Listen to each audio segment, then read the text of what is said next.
5,000 की test Jersey खरीदी, 7,000 की टिकट्स खरीदी, फ्लाइट लेकर मैच देखने आया और मिला क्या? पाकिस्तान की औकात से ज्यादा का पानी, 49 कबूतर और दोनों टीमों के लड़कों के बीच में खुसर फुसर और विराट भाई का ऐसे बैठे हुए रिएक्शन। क्या हो रहा है इधर? क्या मुजरा हो रहा है इधर?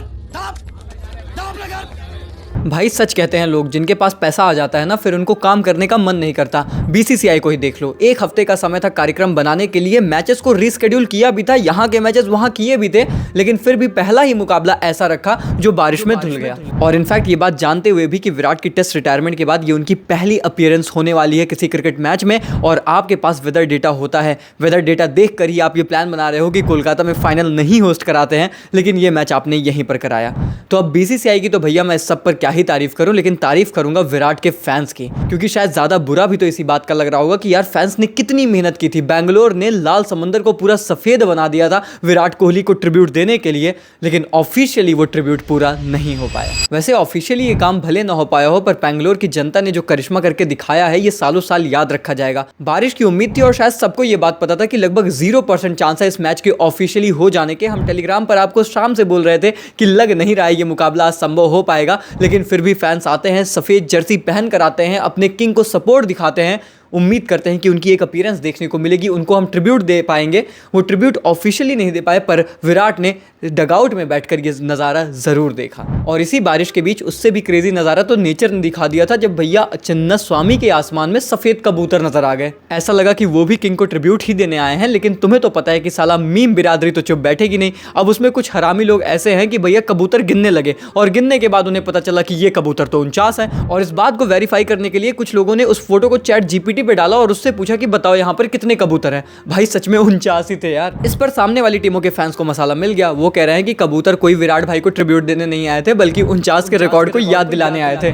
मतलब हद है यार। पर उससे भी ज्यादा हद तो ये है कि जब ये मुकाबला रद्द हो गया और दोनों टीमों को एक एक पॉइंट मिल गए, आरसीबी 17 अंकों के साथ टेबल के टॉप पर आ गई, पर अभी भी ऑफिशियली क्वालिफाई कैसे नहीं हुई, चलिए देखते हैं। अब केकेआर भले ऑफिशियली एलिमिनेट हो गया, लेकिन आरसीबी अभी भी क्वालिफाई नहीं हुई है ऑफिशियली। उसका रीजन ये है दोस्तों कि इस सीजन 17 पॉइंट्स के साथ भी आप प्लेऑफ्स में जाएंगे या फिर नहीं, इसकी ऑफिशियल गारंटी नहीं है। क्योंकि अगर जीटी लखनऊ और चेन्नई से जीतती है और दिल्ली से हारती है तो इनके 20 अंक होंगे। एमआई अपने 2 मुकाबले जीतेगी, 18 अंक होंगे। दिल्ली अगर अपने 2 मुकाबले जीतती है और एमआई से हारती है तो 17 अंक होंगे। और पंजाब अगर राजस्थान से जीतकर अगले 2 मैचेस हार जाती है तो उसके भी 17 अंक होंगे। आरसीबी के अभी 17 ही हैं, यानी कि आप 2 टीमों के पीछे हो जाओगे और 3 टीमें आपके साथ टाई कर जाएंगी, जिसका मतलब यह है कि मामला नेट रन रेट पर आ जाएगा। तो एज सच करंट सिचुएशन में 17 पॉइंट्स पर 3 टीमें टाई हो सकती हैं, और इसका मतलब यह है कि 17 अंकों के साथ भी क्वालिफिकेशन सेफ नहीं है। ऑब्वियसली आरसीबी के पास आगे बचे हुए मुकाबले हैं और आगे आने वाली टीमें अपने सारे मैचेस जीतेंगी या इक्वेशन इस तरीके से चलेगी या फिर नहीं,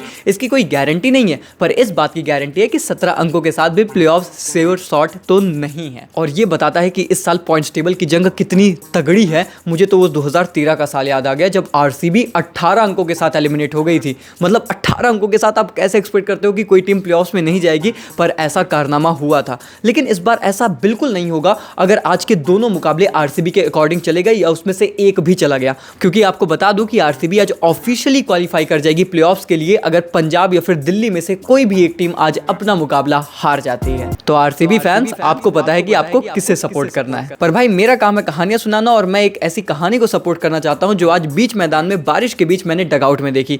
रजत पाटीदार खड़े थे, उनके साथ आते हैं केकेआर के ल्यूनिस सिसोदिया। और मुझे याद आया कि यार साल 2022 में एक्चुअली में ल्यूनिस सिसोदिया के रिप्लेसमेंट के तौर पर रजत पाटीदार ने आरसीबी को ज्वाइन किया था।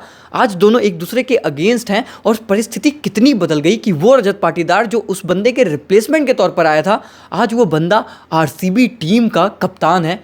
और ल्यूनिस सिसोदिया केकेआर में मौका भी नहीं मिल रहा उन्हें। ये बहुत बड़ी जीवन की सच्चाई है कि समय कैसे किसके लिए बदल जाए, किसको कौन सी अपॉर्चुनिटी मिल जाए, किसी दूसरे के पीछे होने की वजह से कोई आगे निकल जाए। ये जीवन ऐसे ही चलता है।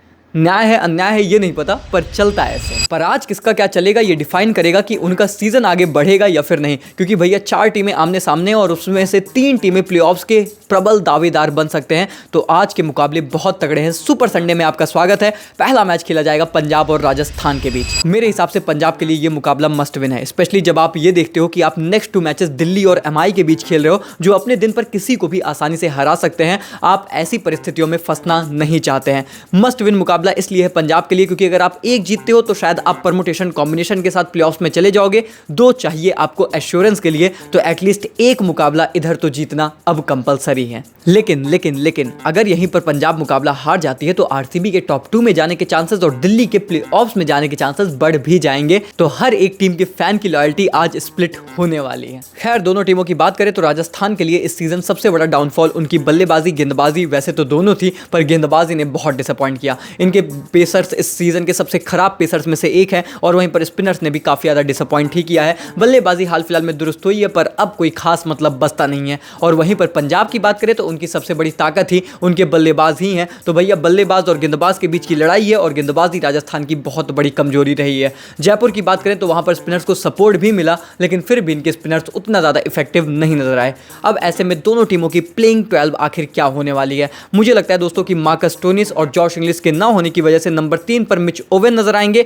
और ये टीम एज अ फिनिशर या फिर lower down the order Azmatullah Omarzai को देख सकती है। This is what I feel. बाकी तो जेवियर बार्टलेट आपको जरूर खेलते हुए नजर आ सकते हैं। This could be the possible 12 of Punjab. और वहीं पर बात हो राजस्थान रॉयल्स टीम के बारे में तो इस टीम के खिलाड़ी मोस्टली अवेलेबल भी हैं और इन्हें एक्सपेरिमेंट करने भी हैं। संजू सैमसन की वापसी हो चुकी है। एज अ कैप्टन वो फिटनेस टेस्ट पास करके खेलते नजर आएंगे तो ये इस टीम के लिए बड़ा बूस्ट हो सकता है। रही बात इस मुकाबले की प्रेडिक्शंस को लेकर तो भले ये राजस्थान के घर में मुकाबला है लेकिन स्टिल दोस्तों मुझे लगता है कि राजस्थान ये मुकाबला हारेगा। पंजाब ये मैच जीतने वाला है और इस जीत के साथ अपने आप को प्लेऑफ्स की रेस में फिर से एक बार आगे रखेंगे तो जो ऊपर की टक्कर है वो और ज़्यादा इंटेंसिफाई ही होगी। लेकिन अगर गलती से भी ये मुकाबला पंजाब हार गई ना, बहुत ज़्यादा बुरे तरीके से फंस जाएंगे। अगले मुकाबले की बात करें तो ये मुकाबला पिछले मैच से ज़्यादा बड़ा है क्योंकि मैच है दिल्ली और गुजरात के बीच और ये खेला जाएगा दिल्ली में। अब देखिए दिल्ली के लिए ना वो दिल धड़कने लगा है क्योंकि डू और डाई सिचुएशन है। अगर अपने हाथ में परिस्थितियां चाहिए, अपने हिसाब से क्वालिफाई करना है, बचे हुए तीनों मुकाबले जीतने हैं। क्योंकि भैया अगर आपने सिर्फ 2 मुकाबले यहाँ से जीते तो आपके पास होंगे 17 अंक और 17 अंक पर कोई गारंटी है नहीं, ये मैं ऑलरेडी समझा चुका हूँ। और फिर जब आप ये देखते हैं कि मुकाबला इनका गुजरात के अगेंस्ट है तो तुम्हें लगता है कि भैया जीत की भी कोई गारंटी नहीं। गुजरात को एक जीत चाहिए प्लेऑफ्स में ऑफिशियली जाने के लिए, लेकिन उनका टारगेट है टॉप 2 में अपने आप को बनाए रखना ताकि उन्हें एक्स्ट्रा चांस मिले फाइनल्स खेलने का। रही बात दोनों टीमों की तो गुजरात ने अपने आप को एकजुट करके रखा था। इनफैक्ट जब आईपीएल रुका भी था तो उनके पास वो मोमेंटम बहुत ज्यादा होगा। जॉस बटलर, शर्फिन रदरफोर्ड सब कोई अवेलेबल भी है तो टीम भी अपने स्ट्रॉन्ग यूनिट के साथ मैदान पर उतरेगी। वहीं पर दिल्ली की बात करें तो बहुत से विदेशी खिलाड़ी अवेलेबल नहीं है जिसमें बड़ा नाम स्टार्क है और वैसे भी अपने घर की कंडीशंस में ये टीम परेशान हुई है। इनफैक्ट स्पिनर्स को मदद भी मिली है दिल्ली में लेकिन फिर भी मुकाबला नहीं जीते हैं। रही बात दोनों टीमों के पॉसिबल 12 के बारे में तो दिल्ली बहुत परेशान है अपने 12 को लेकर। अब इनको देखना है कि करुण नायर खिलाएं या फिर समीर रिजवी नंबर 3 पर खिलाएं। इनको देखना है कि भैया मुकेश कुमार या फिर मोहित को एक बार फिर से वापसी करानी पड़ेगी। दुष्मंता चमीरा को खिलाना पड़ेगा क्योंकि हमारे पास स्टार्क भी नहीं है। तो ये सारे कॉल्स हैं जो दिल्ली कैपिटल्स को लेने हैं। वहीं पर अगर बात करें गुजरात की तो अपनी सबसे स्ट्रॉन्गेस्ट 12 ये उतारेंगे। इनफैक्ट इनके पास तो ये ऑप्शन है कि रबाडा को खिलाएं या फिर खिलाएं हमारे पिछले मैच के बेहतरीन match winner with the bat Gerald Coetzee को। तो I think that's a good headache for this team. काफ़ी अच्छे से आपको फ्रंट रनर नजर आते हैं इस मुकाबले को जीतने के लिए और इसीलिए प्रेडिक्शंस में मुझे ये लगता है कि गुजरात ये मुकाबला जीतेगा क्योंकि दिल्ली की हालत खराब है। केएल राहुल भी अब रंग में नहीं नजर आ रहे हैं और ऐसे में अगर इस मुकाबले में भी ऐसी ही कंडीशन रही इनका बेड़ा गर्क हो जाएगा। खैर, आपको क्या लगता है कि आज के मुकाबले कौन सी दोनों टीमें जीत रही हैं मुझे कॉमेंट्स में बताएं। और आपको अगर मेरी फाइनल प्रेडिक्शन चाहिए तो उसके लिए हमारे टेलीग्राम चैनल पर आएं जिसका लिंक आपको डिस्क्रिप्शन और कॉमेंट बॉक्स में मिलेगा। वीडियो को लाइक करिए, चैनल को सब्सक्राइब करिए ताकि इस तरीके के इंटरेस्टिंग मैच रिव्यूज और प्रीव्यूज आप लोगों तक पहुंचे। मिलते हैं तब तक के लिए, take care, goodbye, thank you so much.